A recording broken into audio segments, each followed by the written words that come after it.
Well, hello everyone, and we're fresh from the cinema, except not from the cinema, fresh from streaming, doing a review of the new Apple Plus film, The Gorge. I'm joined today by one of my very good friends, Critical Al. Critical Al, how are you, sir? I'm absolutely fine. Are you good? I am so good. If I was doing any better, I couldn't live with myself, as the saying goes. We're going to discuss The Gorge today and all that that entails. And without further ado, let's get into it. Riding on the waves of destruction, a toxic presence, a lord of corruption, polluting the ocean, spreading decay, the toxic black, going the flame, searing through the sand. I've got balls of steel. Gentlemen, boys and girls, dying times here.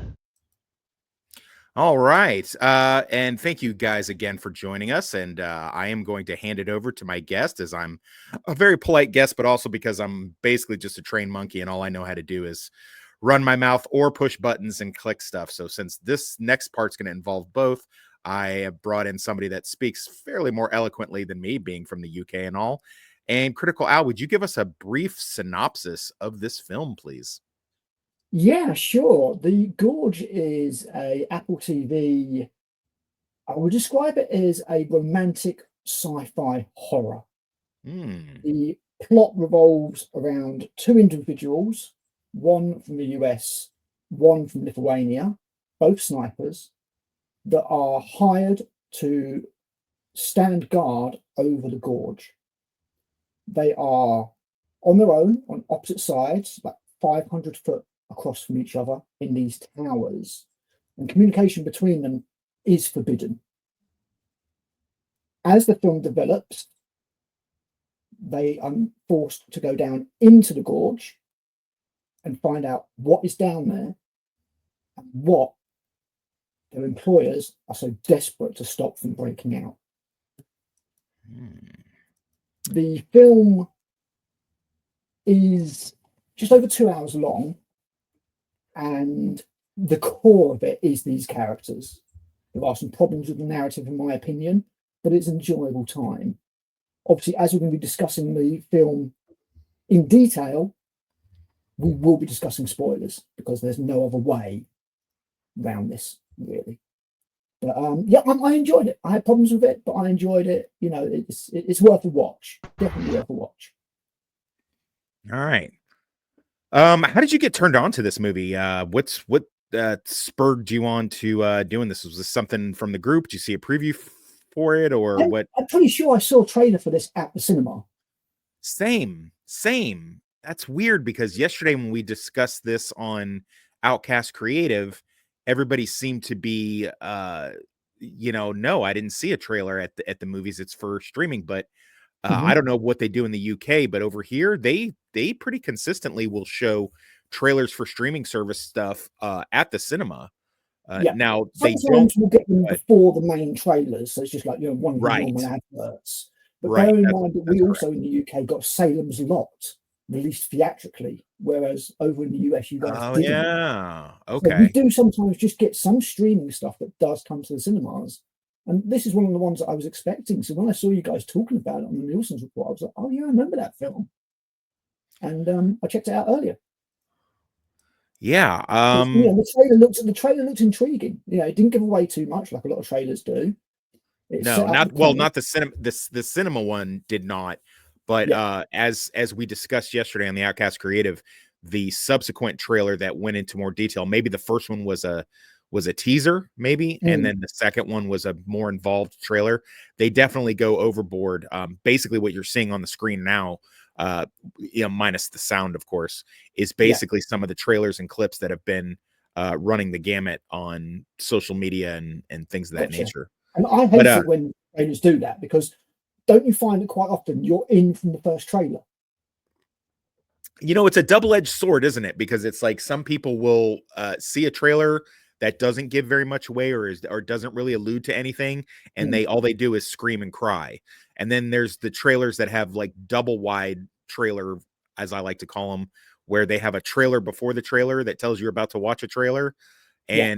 and then they basically give up the ghost. They give the whole plot away. Yep.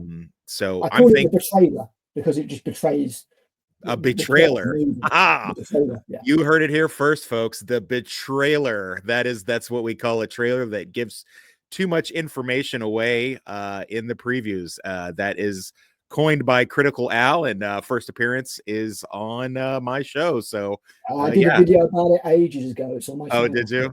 Damn it. There was loads of them last year. Absolutely loads of them. Just ruined so much of the film, you know. Yeah. I mean, like for example, Captain America: Brave New World was bollocks. It's a crap film. But imagine if they'd left the Red Hulk as a secret. People would be coming out and saying it sucked, but the Red Hulk bit was cool. Yeah. But they gave it away in the trailer. And all they did in the trailer was they were like, oh, the Red Hulk's a big part of this movie. People walked into it, he was in it for 5 minutes, and they just got disappointed. Where's the point? Yeah, that's one of the plot points that or points that Blue Collar and I brought up in our review of it, was that they, you know, Red Hulk could have been better served to be a thing that just popped up later, something that people would have walked out of the cinema saying, you know. But I mean, that's a shit movie. By the way, I did like your review on that. If you're interested in that, Critical Al's review of Brave New World will be linked in the description on this video. But you know, to talk about this, I found this to be one of 2 or 3 surprisingly good things that I've seen so far in 2025, and strangely enough on streaming. I don't know why it didn't get a wide theatrical release. I think it would have done much better. I don't know a lot about Apple TV.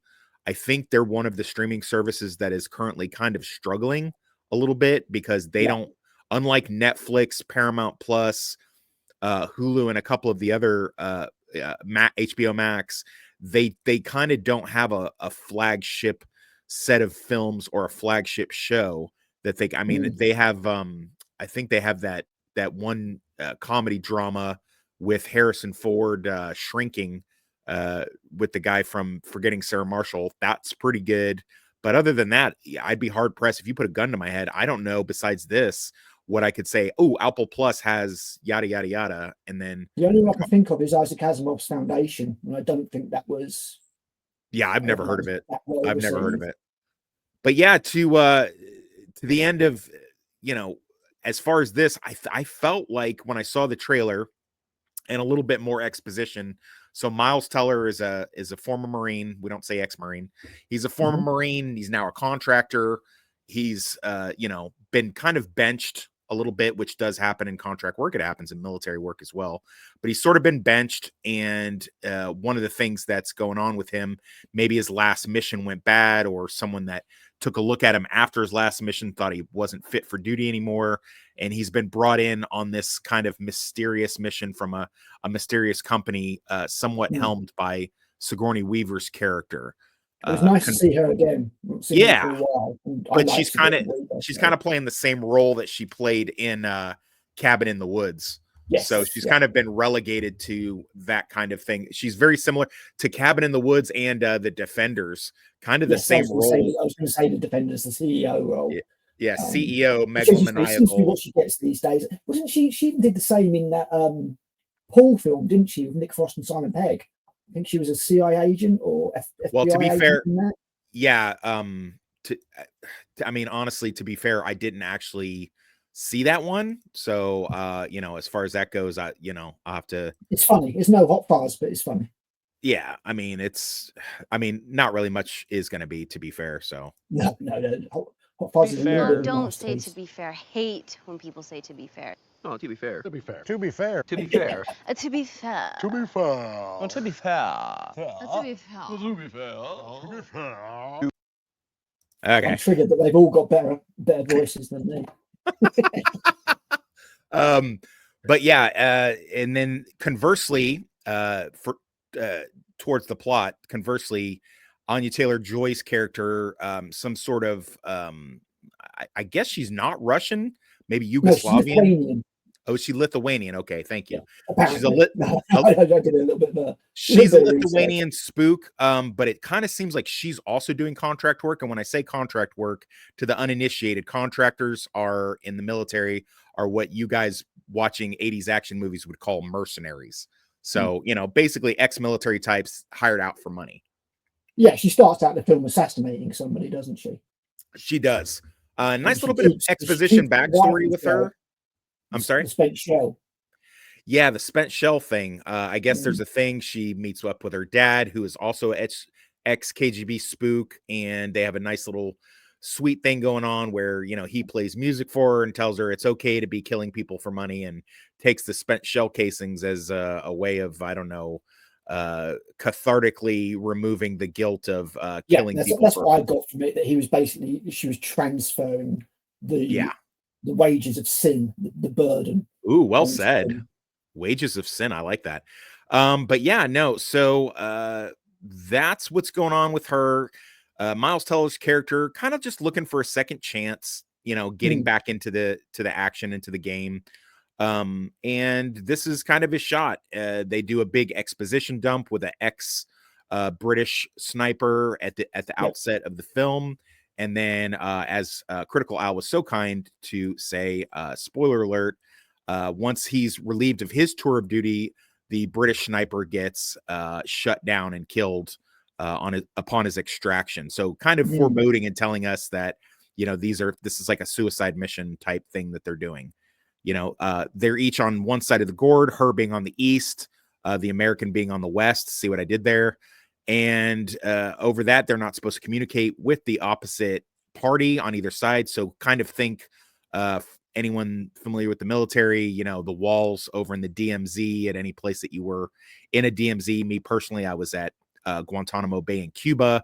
I have worked guard posts at the wall, and you have what's called a mirror, which is a counter sentry on the exact same spot of you in an opposite direction, basically there to maintain detente, so to speak. So that's what they're doing, but they serve another function as well, because every now and then some little critters from the gorge do kind of spurg out, and it's their mm. job to eliminate that threat and make sure it doesn't contaminate the general populace. Yeah, and they've got mines and sentry guns and all sorts Sentry of stuff, aren't guns. they? Yeah. No, yeah, lots of cool shit.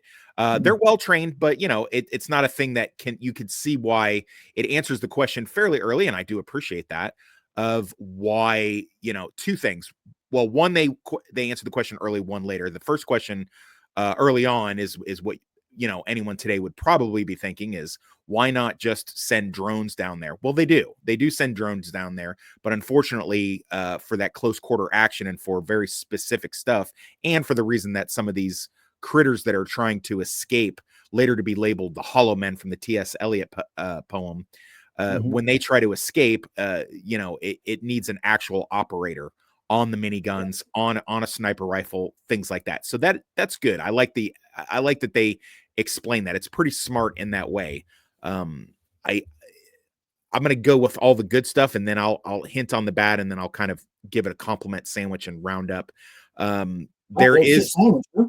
yeah, uh, it is very atmospheric. I like that a lot. I like Mhm, what is happening with Miles Teller these days. He's gone from sidekick in indie romantic comedies type things and independent films mm. into this sort of stoic Steve McQueen-esque, you know, anti-hero or hero, depending on, Yeah, you know, the nature of whatever his role is. And I'm kind of I mean, digging I that. remember seeing him in that awful Fantastic Four movie, See, so I've he's never come seen, a long yeah, I've way never since seen then. that.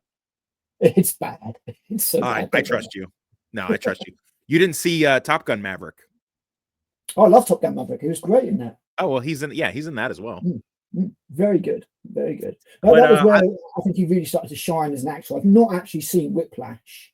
I understand that is a very good film. it is a very good film, but it's another one of his I'm an adorable cutie that is you know, put upon, and I'm gonna overcome a situation Yeah. in an independent film type of thing. And that's Mm, fine. I don't have any kind of an issue with that.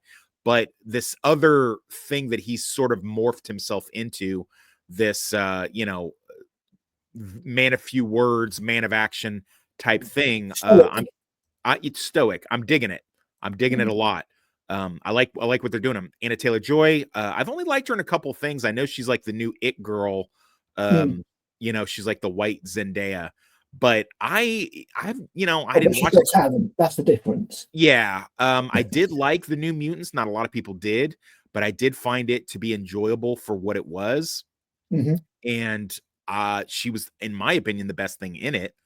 And I've not seen much else in her. I think she kind of usually looks a little weird. I don't Yeah, like that. she's got That's that wide-eyed thing. She was in yeah, Furiosa, and she was good in that. yeah, Even though that wasn't a great film. She was very good in this. She's a very good actress, and I yes, will she does. probably check out anything she's in, to be honest. She's Yeah, also got any that in this film in particular. She's got that kind of cute thing going on. yes, Like she's a live wire. She's a minx in this character in this film. Her character, I and like the I find it I very like the endearing. I like the subversion of expectations where you would assume that the assassin slash spook from the Eastern Bloc would be the stoic character, and the Yes, American would yes, be the wild maverick. But in this, it actually flips it on its head, and yeah. he's the stoic one, and she's like this kind of party girl. But that being said, I mean, when shit hits the fan, she's all business. The scene where Oh yeah, he gets absolutely. But knocked you know into what? the gorge here, You know and what I love she about this toxic? She's no girl boss. no, no, no, no, no, not at all. She's not at any stage is she a girl boss. She's not No. beating the shit out of, like, she fights cleverly and like street fighting, you know, picking up things and using Right. those. But she's not constantly running around saving him. You know, they work as a No. team. They're equals. It's I thought They the do way work good as a this team, and was cool. they have great chemistry. This scene right here where she Great just chemistry. immediately gears up and just does a halo jump Mm. down into the gorge is badass. I actually cheered for that a little bit. I thought Yeah, it you see, I was don't remember seeing any of this in the trailer. That would be maybe a bit too much, I think. But yeah. I No, saw this I saw is the comment previously with the Polish artist. I've got a lot of his artwork on album covers and things like that. uh-huh. So it didn't occur to me, but I totally see where you're coming from with that. Yeah. Yeah. They do figure out the mystery of the gorge. I would have preferred. So I guess now I'll kind of sidestep and slide into some of my complaints of the film, which Mhm. is, you know, obviously they gave too much away in the trailer, but also I feel like we could have kept a little bit more mystery in this, a little bit more show and no tell. And that's not to say Mhm. anything against the actor at the beginning, that the black British spy that gives up all the exposition. That's fine. He No, actually did that felt kind of necessary to set up yeah, no, stakes, in my he opinion. did a Not to great job. explain, Yeah, it's not you know, against him. no. It's either However, that or he watches a training video, which would be really boring. So right, I was cool right. with that. But I will say that with all of the stuff they wind up learning about the gorge, I don't feel that we needed all of those questions answered. I feel like it would have been Mhm. a little bit better had they stuck to early Alien films, and you know, the monsters that they're dealing with are a little bit more unknown to them, and you know, Mhm. not so easily put down. The movie in the later third half sort of delves into a almost Resident Evil-esque type Yes, yes, that's shoot 'em pretty much up. what I got from it. And apparently, Scott Derrickson, the director, rewrote a lot of it because the third act of the film basically just turns into a zombie film. Yeah. I would have preferred there be a little bit more mystery into it, Mhm. maybe I a would have little liked bit. a bit more ambiguity, I think. Yeah, yeah, especially with the revelation now that they're going to be doing both a prequel and a sequel. Oh, are So, they? I did not realize that. yeah. Um, I'm not entirely sure that the film warrants it, but we'll see what happens.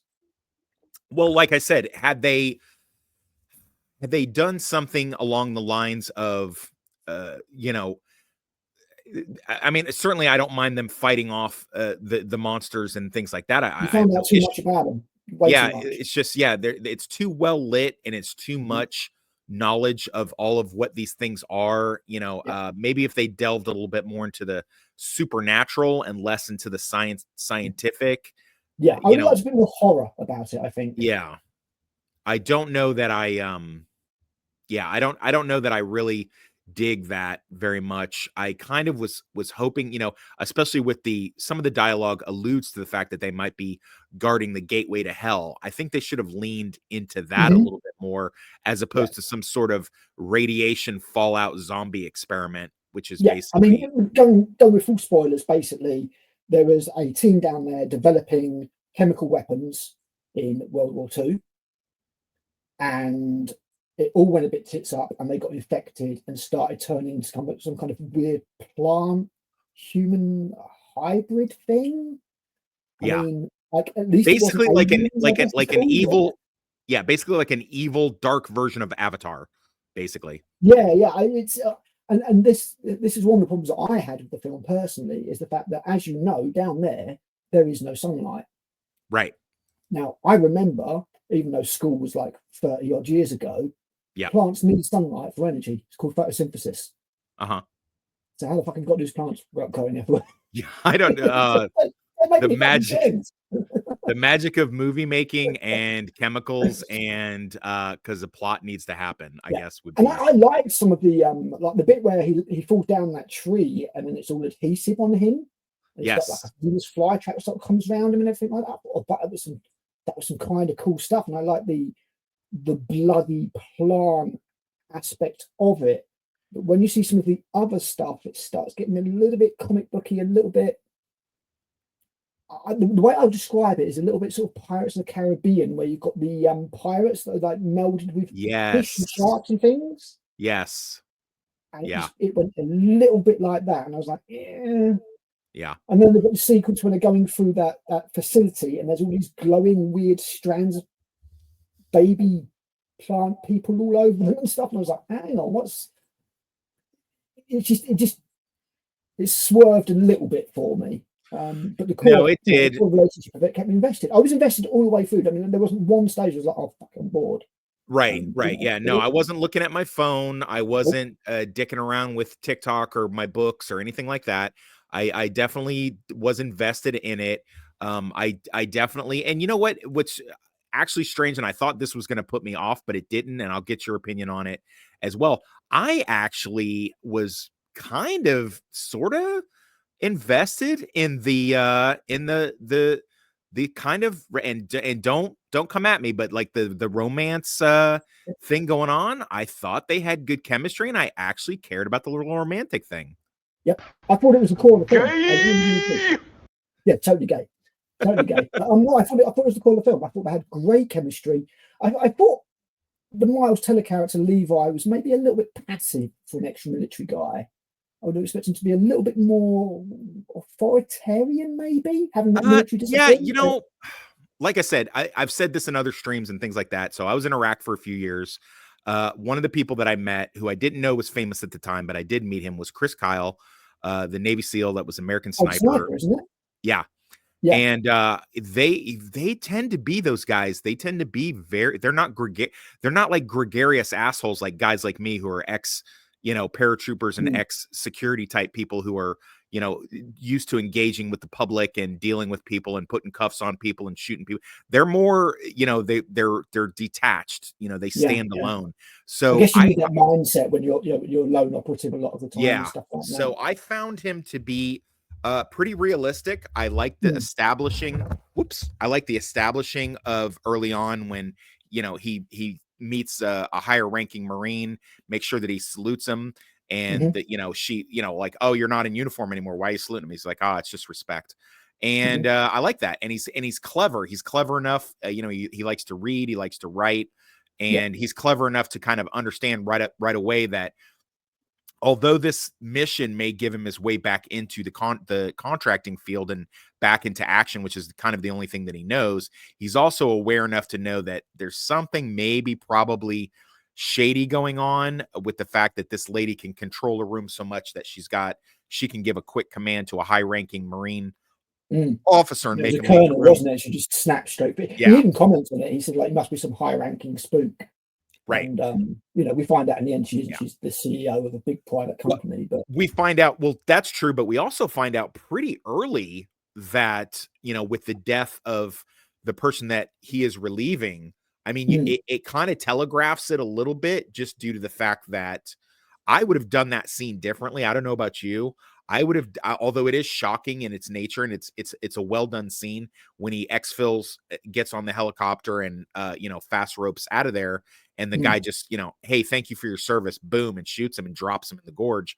I think that I would have done something like him go get extracted, get pulled away, and then a later scene of him in a body bag or something, or him at the Yeah, bottom of the gorge as when they're down there, and because they do take the time to show that he discovers that some of the hollow men are ex-military. They are mm, some of the soldiers that went down there on the initial invasion. yeah. So And him even some find of the previous guardians or Oh, sentries, if sure. you Yeah, will. no, sure. And so him finding this guy with the fresh uniform on, and reading his name tag or whatever, Mm. in some kind of way, he'd have been like, "Oh, okay," and then put that back together. I think that would have worked a little better. That's how I would have wrote it, but it's not. No, I I mean, agree. I think, yeah, I mean, again, you add that little bit of ambiguity in there, and then it becomes a shock later, doesn't it? Um, Whereas what actually happens is the audience knows something that the character doesn't know for a long right. time. Right. Which we still do. We do still know stuff that they don't know. We know right Mm. away that but it's more of that 2025 modern day storytelling, isn't it? Where they instead of Yeah, yeah, instead of giving the audience 2 + 2 and let them figure out 4, they give them yeah. 4 drawn in crayon. Yes, So and that would be one of my criticisms of this film is there's just a few moments where it does hold the audience's hand a little bit. yeah, I feel like the exposition can be a little bit heavy. They could leave a bit more of the heavy lifting to the audience because it is a film that, as I've said, is engrossing enough for the audience to pay it full attention, yeah, and therefore pick up on these things. And I kind of just wish the film was just a little bit smarter. It's not dumb. It's not a throwaway popcorn film or anything like that at all. It's not a turn your brain off at the door and just enjoy a pretty show. It's got good character dynamics, and it's got a decent engrossing plot. But I kind of just I don't know what it was. I'm just of the opinion that it was good, but it could have been great. I think that's where yeah. I am basically on it. 1 out of 10. What would you give it? Do you think? 7. I'll give it a 7 out of 10. Okay, You know, okay. 7's respectable. it's decent. It's well worth watching. I think you will enjoy it if you watch it. But somebody just as critical minded as me, or as anal as me, I suppose, is just asking some questions. Like for me, the whole premise of having why would you have only one person in the outpost when you could have 2 people and they could sleep shifts? Good If it's point. that dangerous, that important to stop them from getting out the gorge, Yeah, because and they if need you're to escape loads of times. That's an excellent point. And also, if I mean, I guess the argument to that would be, well, they don't want to share the secrets that much with it, but you're going to kill the contractors You're going to kill them anyways. anyway. Yeah. So, It's as easy to kill 2 people as it is one piece. As I say, just a few of these connective tissue elements of the film just didn't quite match up for me. I don't know if it's where Scott Derrickson, who does a fine job, but I don't know if it's where he went in and tinkered with things. I mean, I heard he basically did the 3rd act more than anything else. But yeah, just a couple of little writing problems, but nothing at any stage that stopped me from enjoying the film by any means at all. I thought Anna Taylor-Joy was great. Miles Teller was great. Their relationship, their dynamic, and the chemistry between them was obvious. It wasn't woke, not for 1 second. Not for 1 second is it woke, and I love that. There's no girl boss, there's no feminism or anything like that. She's a live wire. She's a minx. She's quite sort of sexually outgoing in some ways, I suppose. Like she no, yeah, absolutely. Makes the advances and stuff like that, and he's a little bit on the back foot.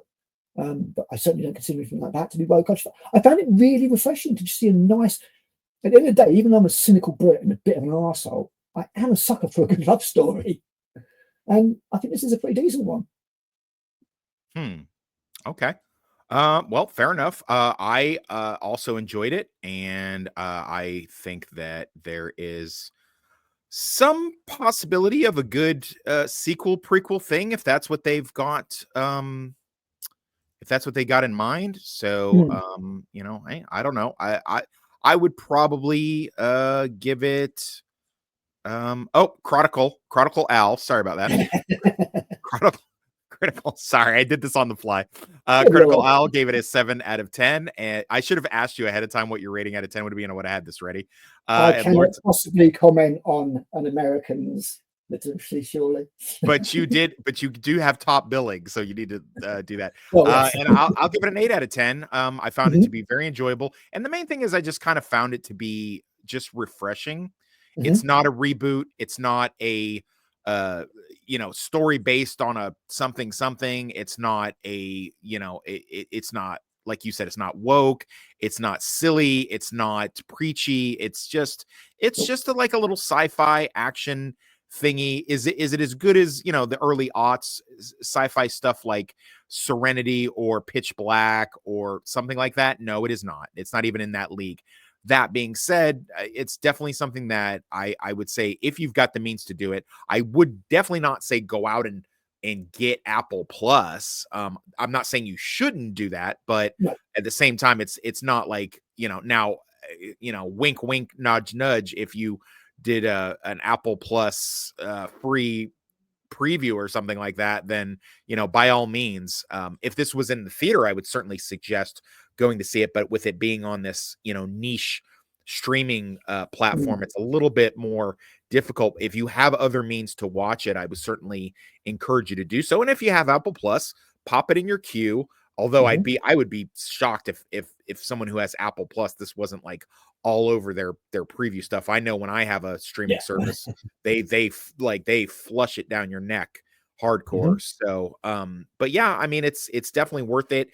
Will a sequel and prequel be something worth it? I think they've given up too much of the story. I'm hoping, regardless of how good this does, they don't do that. But Yeah. I could be Yeah. I could be wrong. It'll either be something really cool that gets an expanded universe type thing, or it's going to be something shit like From Dusk Till Dawn's prequel and sequel. Yeah. Yeah. And then I mean, it's Skyline and stuff like that. I mean, yeah. Oh yeah, that and did then, have I a think it's a decent way to spend a couple of hours. I think anybody who watches it, I don't think they're going to regret it. I don't think anybody's going to say I that was think what it shit. boils down to is how much you like an original story and how much you are engaged and like the two lead actors in this.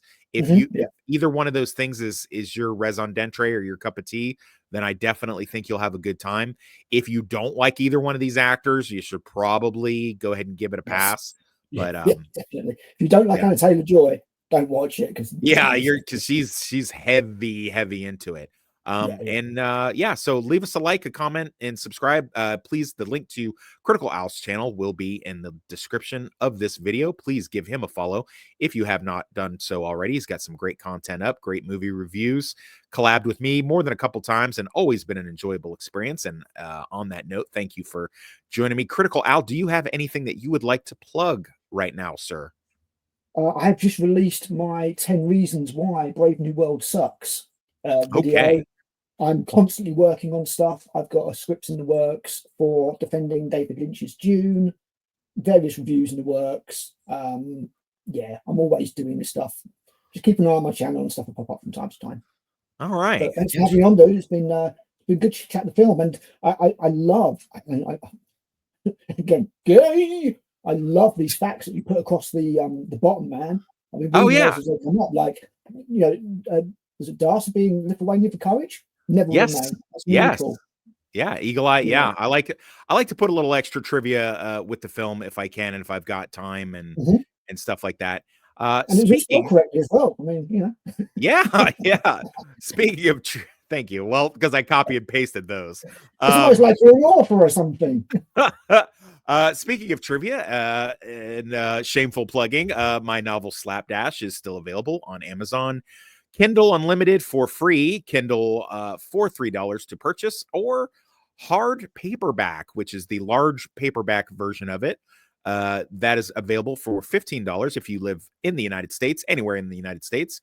Reach out to me either in comment or in any of my media outlets that I have linked to my channel, and I will send you a personalized signed copy along with a preview of the next novel in the Jimmy McCauley series, Gold Brick, which should be out in or around St. Patty's Day if I can swing it. That's certainly what I'm shooting for.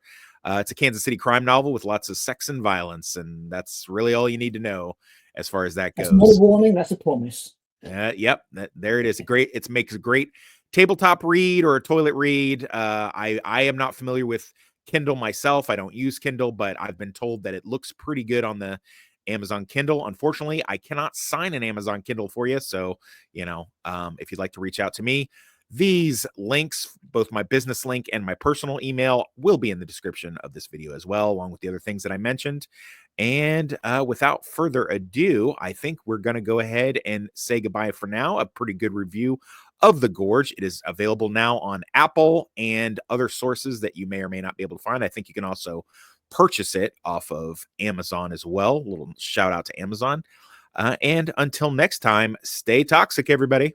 Riding on the waves of destruction, a toxic presence, a lord of corruption, pollute the ocean, spreading decay, the toxic black, gnawing the flame, searing through the sand. I've got balls of steel.